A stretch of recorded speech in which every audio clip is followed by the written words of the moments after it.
예, 안녕하십니까. 오늘 창세기 세 번째 강의입니다. 오늘 본문은 창세기 3장 15절입니다.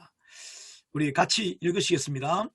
내가 너로 여자와 원수가 되게 하고 내 후손도 여자의 후손과 원수가 되게 하리니 여자의 후손은 내 머리를 상하게 할 것이요 너는 그의 발꿈치를 상하게 할 것이니라 하시고, 자, 히브리어로 오늘 본문 같이 한번 읽어보겠습니다.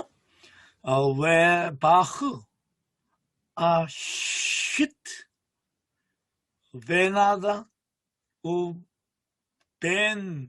하이샤 우벤 자라트 우벤 자라흐 후아 에슈페다 로시 웨 아타 테시페누 아케브. 색으로 언더라인 되어진 이 단어들이 제가 중요하게 언급할 단어들입니다. 여기서는 하이샤라고 했는데 하이샤, 이샤, 이샤라고 하고 우리 성경에는 하와라고 번역했겠죠. 하와, 이와 혹은 하와죠. 우벤, 이게 벤 하면 아들인데, 그 다음에 자르아타인데, 자라, 자손이죠. 자, 한번 보겠습니다. 여기, 이샤는 여자, 부인, 여성, 뭐, 이런 것을 의미하고, 이게 제라죠. 자라, 아까 자라였는데, 제라, 이는 씨앗, 뭐, 자손, 이렇게 되어 있습니다. 그래서 하이샤와 이 우벤, 그리고 제라,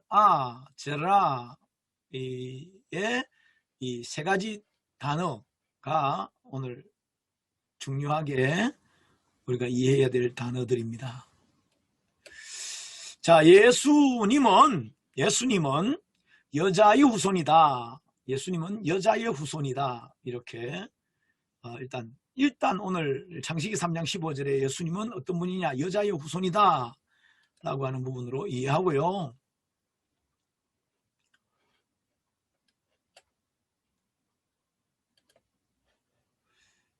자, 마태복음 1장의 족보에서 아브라함이 이삭을 낳고 이삭이 야곱을 낳고 야곱이 요셉을 낳았다는 기록,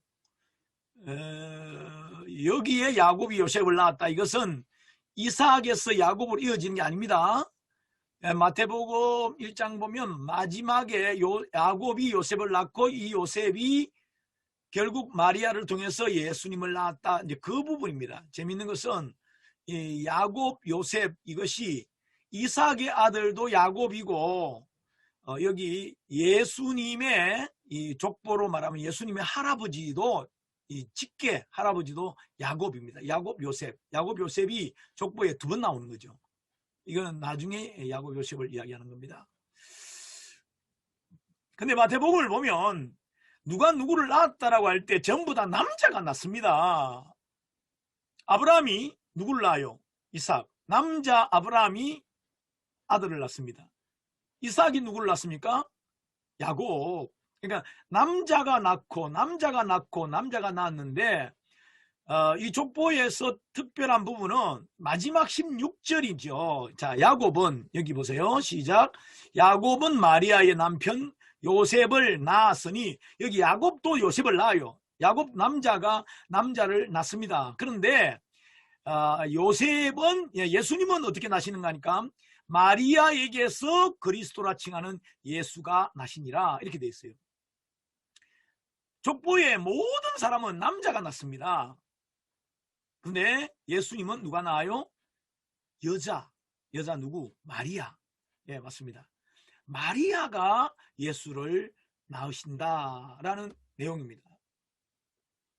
자, 제가 오늘 전체적인 핵심 주제는 여자의 후손, 지금 이 부분을 지금 설명하는 겁니다.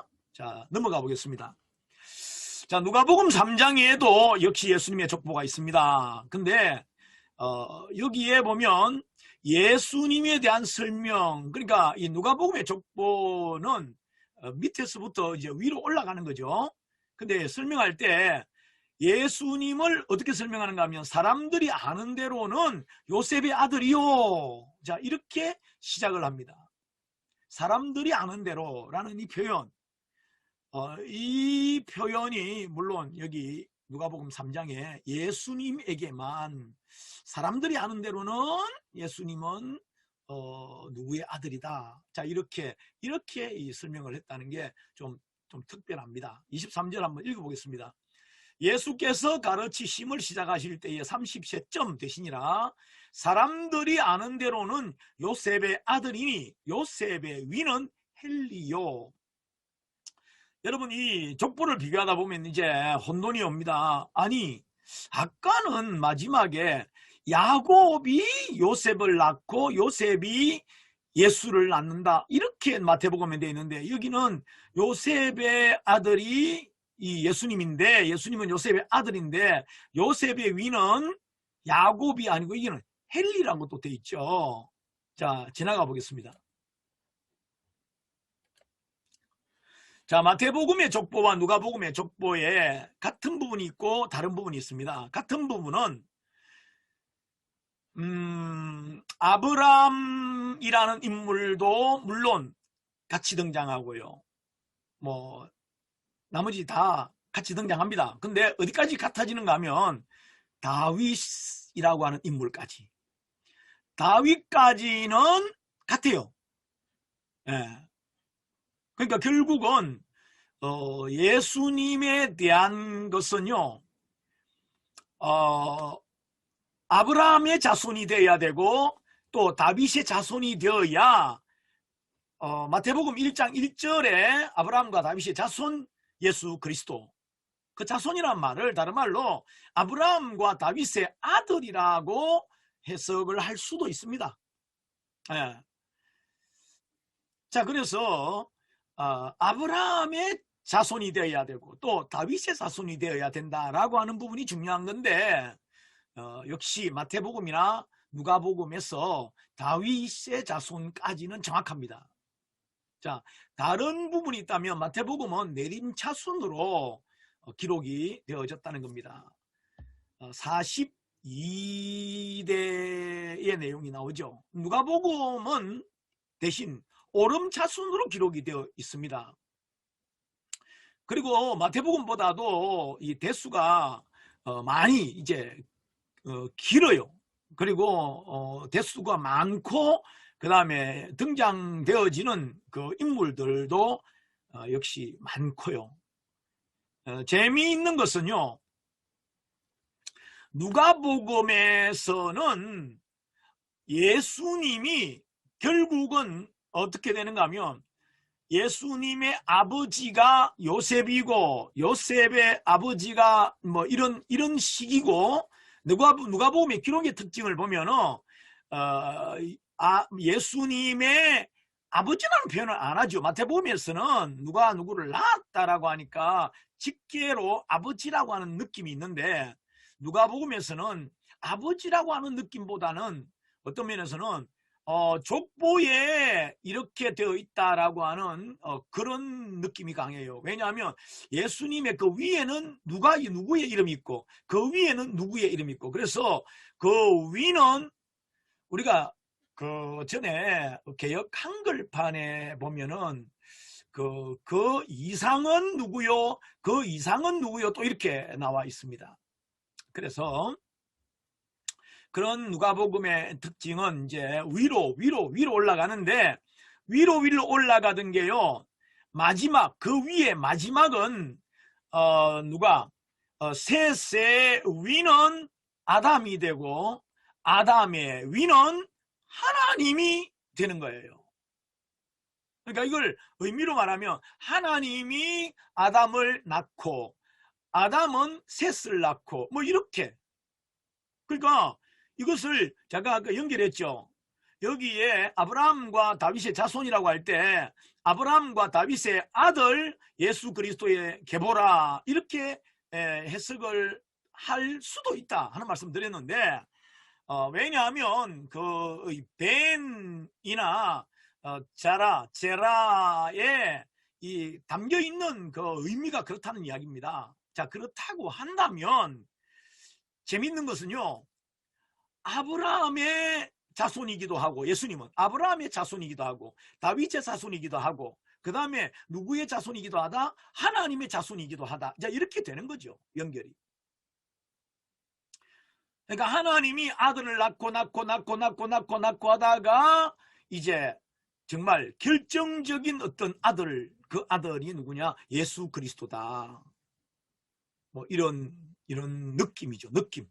제가 말씀드리는 건 그런 느낌.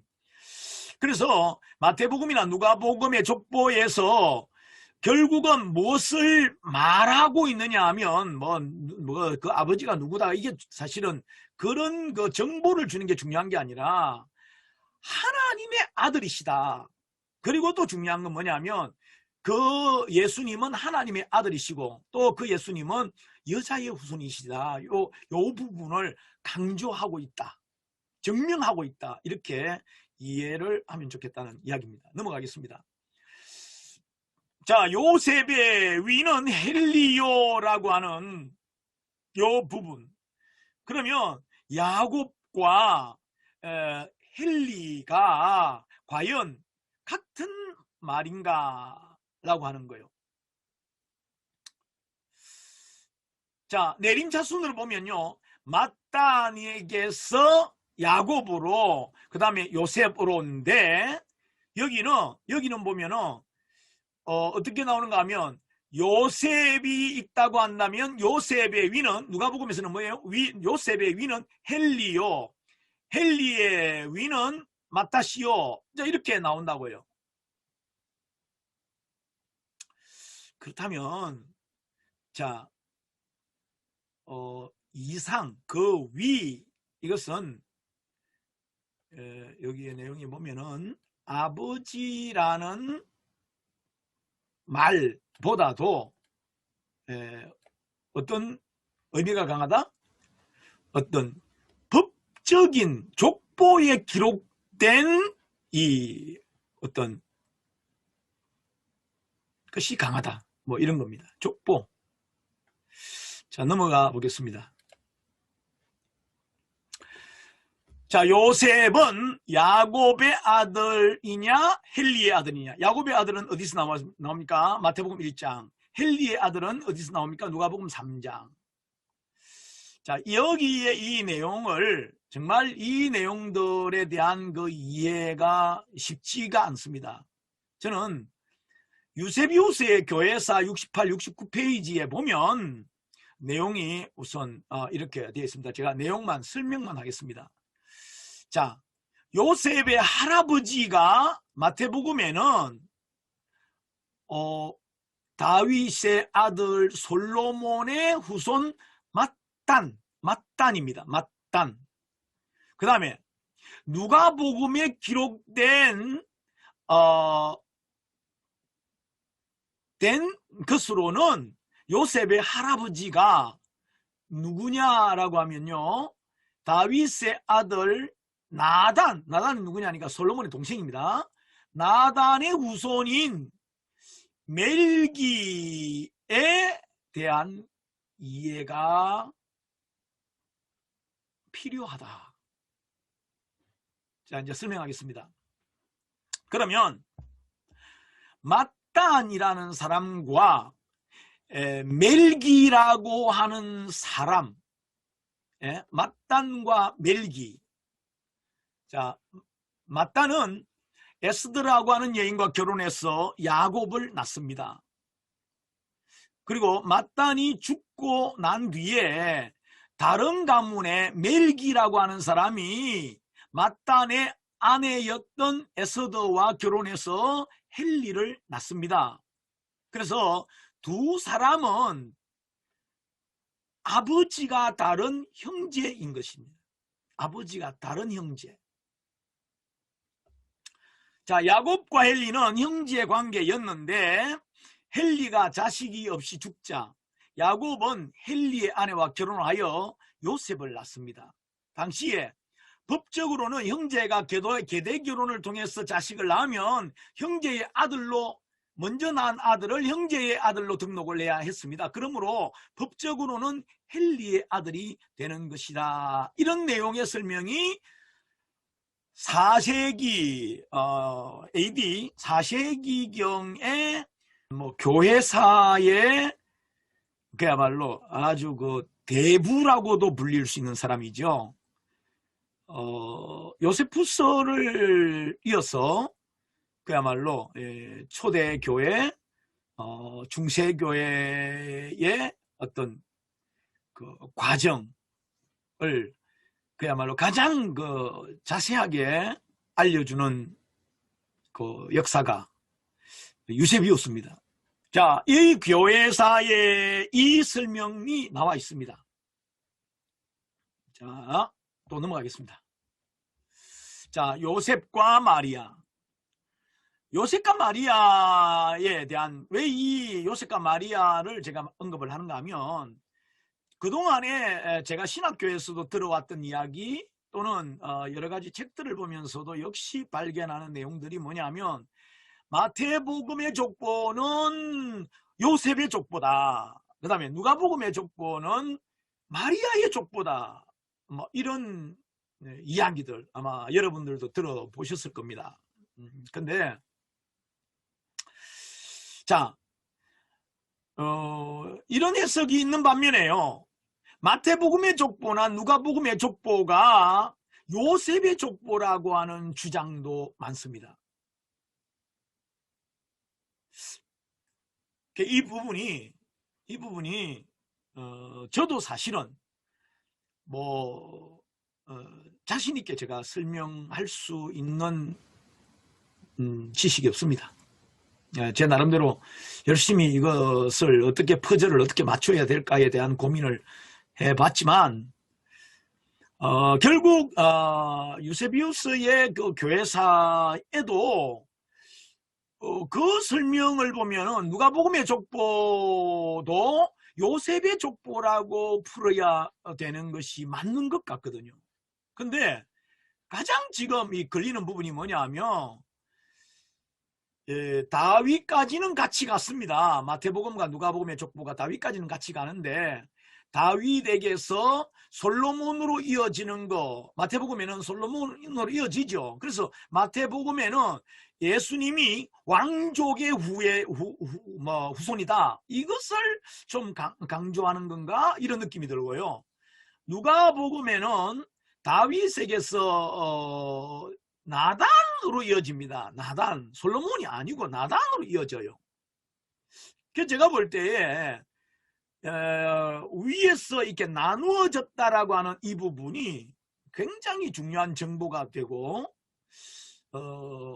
그리고 최소한 요셉과 마리아는 같은 유다의 자손이어야 된다라고 하는 것은 이건 구속사를 이루기 위해서도 역시 그래야 되고 제가 가진 상식들 왜 그런가 하면 유대인은 전통적으로 자기 같은 지파 안에서 결혼이 이루어집니다. 왜 그렇습니까? 그 자신의 가문을 지키기 위한 거죠. 가문을 지키기 위해서 그렇게 한 거죠. 자, 그러다 보니까 그래서 어떤 이들은 마리아가 레위 지파다 이렇게 주장하는 이들도 있는데 저는 여기 내용에 제가 이 당구장 표시하고 제가 그 내용을 넣었습니다. 레위 지파인 엘리사벳과 마리아는 대부분이 친족이라는 말을 같은 집안이다. 같은 집안이라고 이렇게들 다 대부분 그렇게 봐요. 그러다 보니까 마리아도 결국은 레위 지파 아니냐 이런 주장이 강한데 저는 마리아와 엘리사벳 관계는 이종 관계였을 것이라고 저는 그렇게 이해하고 있습니다. 결국 엘리사벳이 마리아에게 이모가 되든지 아니면 이종 사촌 언니라고 하는 이야기입니다. 이건 제가 일단 제가 이해한 부분이니까 여러분들께서 또 좀 좋은 어쨌든 자료들을 좀 동원하시고 또 정말 여기에 대해서 저를 좀 깨우치고 줄 수 있다라고 하시는 분은 좀 저한테 연락을 좀 주십시오. 좀 가르쳐 주십시오. 저도 정말 알고 싶거든요. 네, 자, 넘어가겠습니다. 자, 그렇다면 중요한 이야기는 이제 예수님이 오신 이유입니다. 자, 우리가 흔히 뭐 예수님이 이 땅에 왜 오셨느냐, 그냥 넓은 의미에서부터 풀어가자면 예수님은 하나님의 어떤 계획, 하나님의 어떤 섭리, 하나님의 뜻을 이루시기 위해서 오셨다. 근데 하나님의 뜻을 이루시기 위해서 오셨다라고 하는 이 말과 이 설명과 예수님께서 십자가상에서 다 이루었다, 테텔레스타이, 테텔레스타이, 다 이루었다, 예수님께서 다 이루었다라고 외치셨던,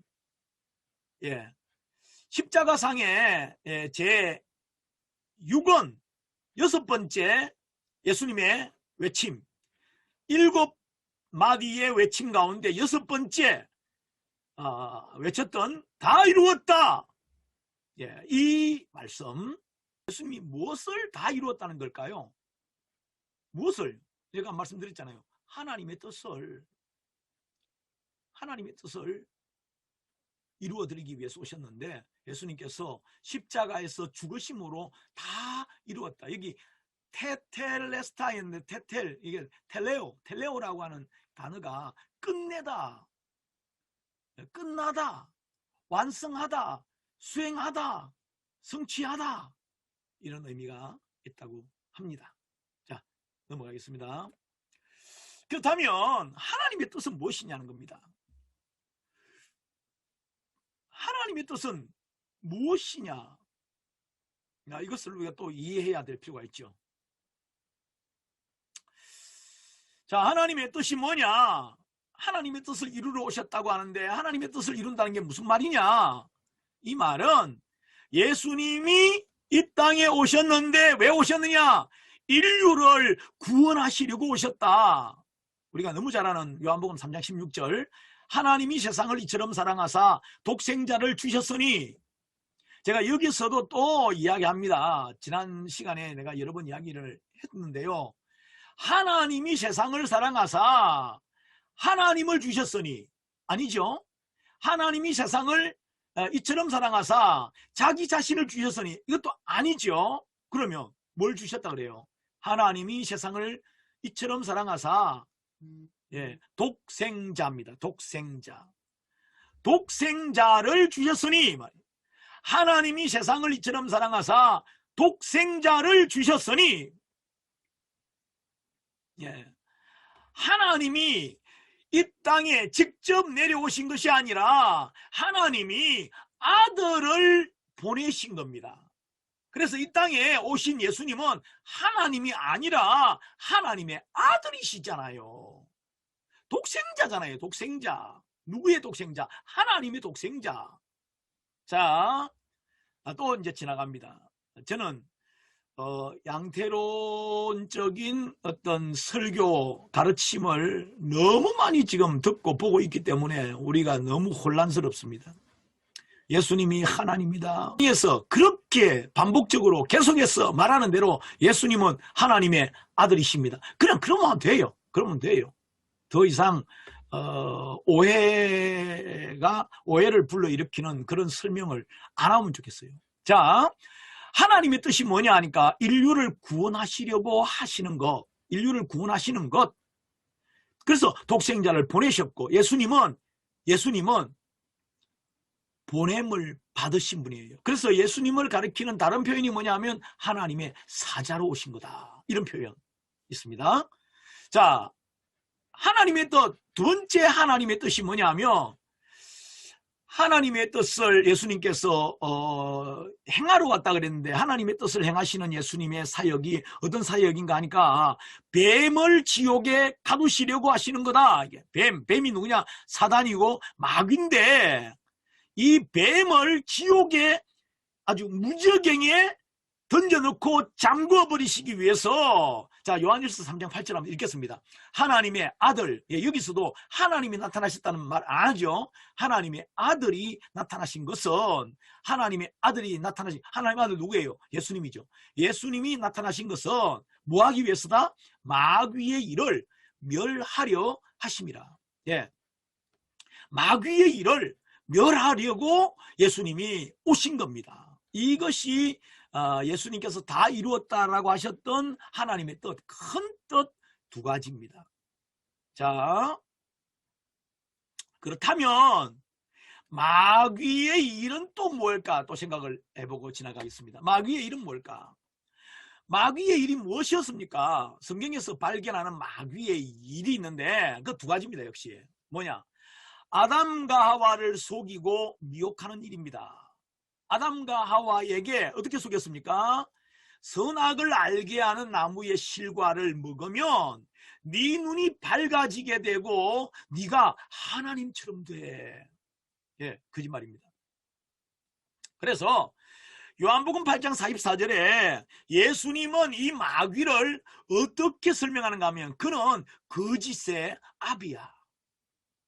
거짓의 원조가 누군지 아니? 마귀야. 사탄이야. 뱀이야. 그래서 내가 그 뱀 잡으러 왔어. 뭐 이런 표현이 아닐까 싶어요. 자, 그런데 마귀의 일이 성경에서 우리가 발견하는 마귀가 지은 죄가, 대표적인 죄가 이 거짓말입니다. 그럼 거짓말 그것만 했다라고 하면 마귀에 대한 정보가 좀 더 궁금하지 않습니까? 그래서 예수님이 마귀를 잡으러 오셨다고 하는데 그랬으면 오셨을까라고 생각하다가 아담과 하와 이전에, 천지창조 이전에 하나님과 마귀와의 어떤 관계도 있었지 않겠느냐. 그래서 이사야 14장의 내용을 보면 좀 더 이해가 됩니다. 아담과 하와를 미혹하기 이전, 창세 이전에 마귀의 죄가 있는데 그 죄가 뭐냐면 두 글자로 설명하라 그러면 교만, 뭐 이렇게 할 수도 있겠고요. 설명해봐 그러면 하나님께 도전했다는 거예요. 자, 한번 읽어보겠습니다. 이사야서 14장 13절입니다. 시작. 네가 네 마음에 이르기를, 마귀의 생각에 이르기를, 자기가 자기 생각에 뭐라고 했다고요? 내가 하늘에 올라 하나님의 뭇별 위에 내 자리를 높이리라. 내가 북극 지폐의 산 위에 앉으리라. 그랬다는 겁니다. 마귀가. 여기서 발견하는 게 뭡니까? 마귀가 하나님보다도 내 자리를 높이겠다. 이런. 야, 여러분, 지금도 세상에는 하나님보다도 자기가 더 위에 앉으려고 하는 사람들이 있을 수 있습니다. 예, 있습니다. 뭐 제가 볼 때 문선명이라는 사람도 뭐 예수보다도, 예수는 육적 구원을 이루지 못했기 때문에 내가 이제 진짜 이루는 거야 라고 하는 이런 뭐 과거에 뭐 박태선, 뭐 문선명, 뭐 또 자기가 하나님이라고 하는 이들 많이 있지 않습니까? 예. 자, 근데요, 이랬던 이 마귀, 이랬던 이 사단, 하나님께 도전하는 이 사단의 이야기가 성경에 어떻게 또 예언되어 있느냐 하면, 이제 이사야 14장 13절 그리고 14절은 건너뛰고 15절에 보니까 그러나 이 말은 네가 네 자리를 하나님보다도 높이겠다고, 그러나 이제 네가 소울 곧 구덩이 맨 밑에 떨어짐을 당할 것이다. 이거요, 당하리로다. 이 말은 이제 최소한 미래형입니다. 네가 과거에 네가 하나님보다 네가 더 높아지겠다 그랬지. 근데 앞으로 네가 하나님보다도 높아지기는커녕 너 지옥 구덩이에 가장 맨 밑에, 여기 보니까 맨 밑에라는 단어가 있네요. 맨 밑에, 지옥 구덩이에 맨 밑에 떨어짐을 당할 것이다. 예, 이사야 14장에서 마귀의 별명이 뭐라고 나오는가 하면요, 이사야 14장에서 바벨론 왕이라고 나와요. 여기 바벨론 왕이라고 하는 표현은요, 여러분들이 창세기에서나 또는 다니엘서에서 바벨론의 어떤 그 기능, 바벨론의 위치, 바벨론의 역사적인 어떤 그 기능, 뭐 이런 것들을 보면은 좀 이해가 될 겁니다. 바벨론이, 여러분, 왜 하나님께서 아브라함을 바벨론에서 그 갈대아 우르, 그게 바벨론이거든요. 바벨론 중에서도 갈대아 우르는 굉장히 번성한 도시입니다. 뭐 시골 촌동네가 아니에요. 근데 거기서 아브라함을 이끌어내셨을까? 그리고 저 가나안 땅으로 보내실까? 여러분, 바벨론은, 여러분, 뭐 그냥 쉽게 제가 설명을 하면요, 여러분, 바벨론 하면 뭐가 생각납니까? 저는요, 바벨탑이 생각해요. 바벨탑. 그야말로 바벨론은요, 우상 그 숭배의 뭐 발상지라고 해도 과언이 아닙니다. 우상 숭배의 발상지, 이게 바벨론이에요. 뭐 오죽하면은 아브라함의 아버지 데라가 원래 직업이 우상장사였다, 이런 그 뭐 전성에 그런 내용들이 있습니다. 그 정도로 바벨론은요, 뭐 우상 숭배의 말 그대로 별천지입니다. 자, 그렇다면 여러분, 하나님 외에 하나님, 그게 뭐예요? 우상이죠, 우상. 하나님보다도 더 높이려고 하는 걸 갖다가 뭐라 해요? 우상이라 그래요, 우상. 요즘은 뭐 아이돌이라고 하는 그 말 속에도 제가 볼 때는요, 우상화, 아주 그 우상화의 어떤 느낌이 아주 선명하게 들어있어요. 자, 바벨론 왕이라고 하는 표현인데, 바벨론 왕아 이랬는데, 이 바벨론 왕이 무슨 뭐 느부갓네살도 아니고 누구도 아니고 뭐 이런 거죠. 자, 여 바벨론 왕이 누구를 가리키는가? 정확하게 누구를 가리킨다? 하나님보다도 자리를 높이려고 했던, 그리고 지옥 맨 밑에 떨어짐을 당할, 이것이 누구냐 하니까, 이게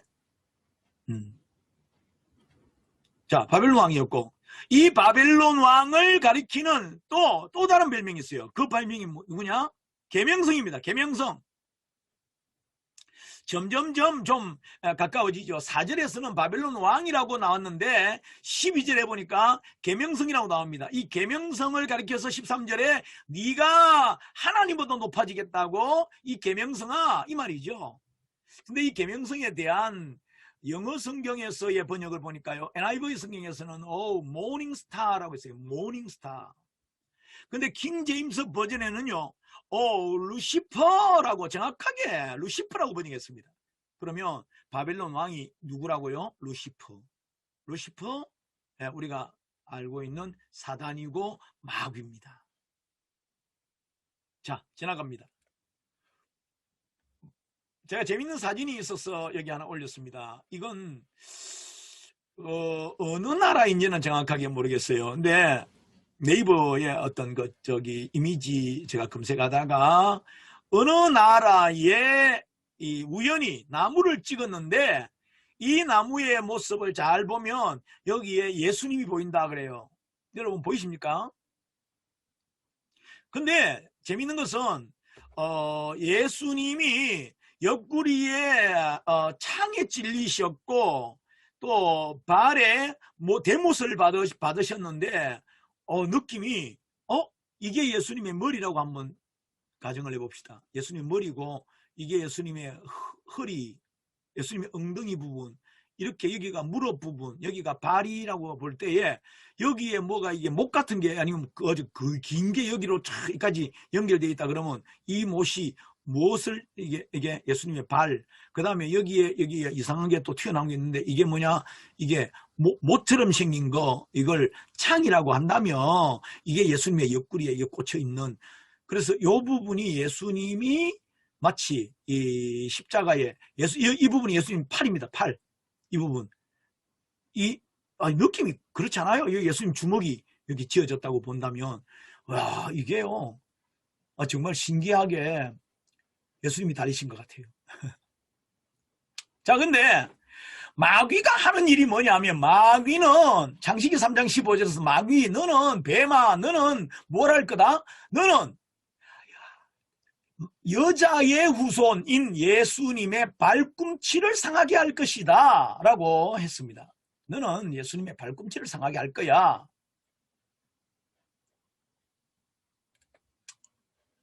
자, 여기 제가 이번에는 뱀 머리들을 제가 그 네이버 이미지에서 뭐 몇 개 가져와 봤습니다. 마침 또 이런 이미지가 하나 굴러다니더라고요. 야, 이 뱀도 좀 무지막지한 뱀 같은데, 문제는 이 뱀이 정말, 여러분 뱀을 어떻게 잡습니까? 뱀을 잡으면 어딜 잡아야 돼요? 꼬리요. 하나님께서 그 모세 보고 뱀 꼬리를 잡으라 그런 기억 나죠? 뱀의 꼬리를 잡아. 여러분 원래 뱀은 꼬리 잡는 게 아니에요. 꼬리 잡으면 큰일 나. 왜? 이 뱀은 이 이빨에 독이 있기 때문에 이 뱀이 슉 돌아와 가지고 뱀 꼬리를 잡은 사람의 그 뭐 손등이나 팔이나 막 확 물어버리면 그냥 뭐 적사할 수도 있어요.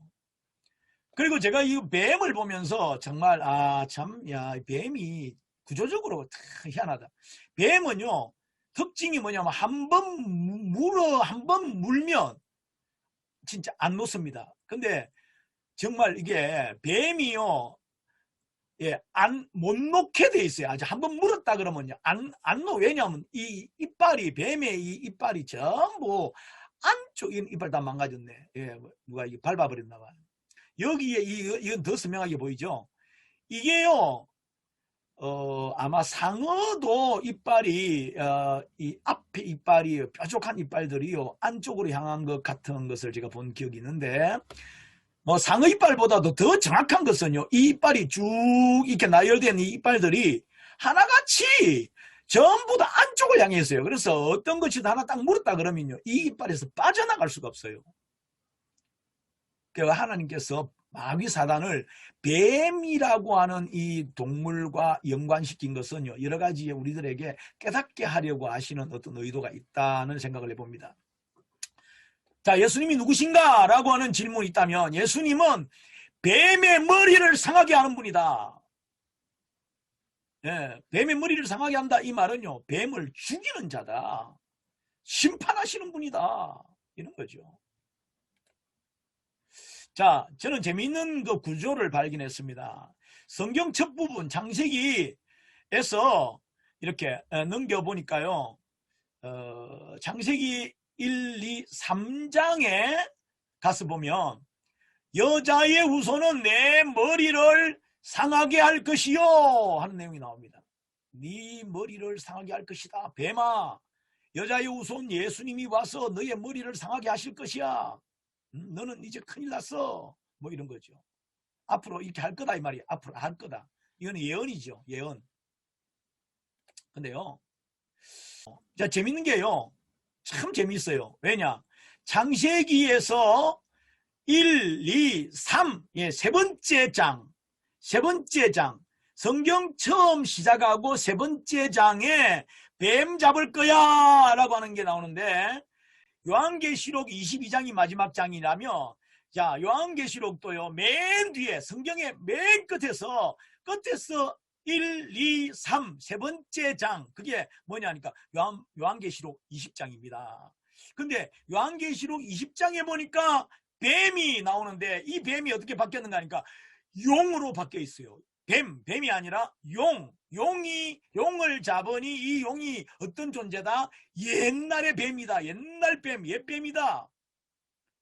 여러분 성경을 창세기와 계시록을 가지고 이렇게 만나면 이게 창세기 1장이라고 하면은 이게 계시록 22장, 이게 창세기 2장이라고 하면 계시록 21장, 이게 창세기 3장이라고 한다면 이거는 계시록 20장인데 딱 만나는 거예요. 딱 만났어요. 딱 만났는데 어떻게 하는가 하니까 만나서 보니까 재밌는 건 여기에 보니까 창세기 1장과 2장이 있는데 여기에 두 번째 창세기 2장과 계시록 21장에 나오는 게 뭐냐면 새하늘과 새 땅이에요. 새하늘과 새 땅. 예? 천지 창조 이게 창세기에서 천지창조라고 하면 요한계시록 21장에는 천지창조, 새로운 하늘과 새로운 땅, 천지라고 하는 게 같아요. 그 다음에 이 세 번째 장에 창세기 3장과 요한계시록 20장에 만났는데, 여기 누가 만나는가 하니까 뱀과 용이 만나는 거예요. 딱 만나는 거예요. 야, 이게 성경을 겹쳐보니까, 이게 열렸던 펼쳐진 성경을 딱 오버랩을 시켜보니까 이게 창세기가 어떻게 만나냐, 창세기가 여기 요한계시록과 이렇게 만날 때에 그 장이 전체 성경이 1189장이죠. 1189장을 오버랩 시켜보니까 이런 결과가 됐어요. 우연의 일치일까요? 참, 글쎄요. 참 우연치고는 정말 놀라운 우연입니다. 자, 그래서 옛날 뱀이 어떻게 바뀌었는가 하니까 용으로 바뀌었고, 이 용의 다른 이름이 뭐냐면 마귀요, 사탄이라고 설명을 합니다. 이것을 잡아서 1000년 동안 결박하여 무저갱에 던져 넣는다. 이 내용이 계시록 20장에 나옵니다. 자, 오늘 강의를 정리하겠습니다. 예수님은 누구신가? 하나님의 아들이십니다. 그리고 하나님의 심판을 집행하시는 심판주가 되시는 분이십니다. 그리고 예수님은 뱀의 머리를, 용의 머리를, 사탄의 머리를, 마귀의 머리를 밟아버리시는 분. 여러분, 우리의 주가 되시는 예수님, 우리가 믿고 의지하고 사랑하는 우리 예수님, 그 예수님은 엄청난 분이십니다. 놀라운 분이십니다.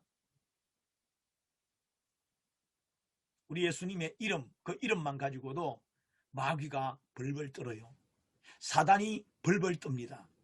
귀신들이요 막 혼비백산합니다.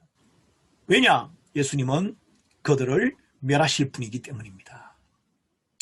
오늘 강의 여기서 마치겠습니다. 수고하셨습니다. 감사합니다.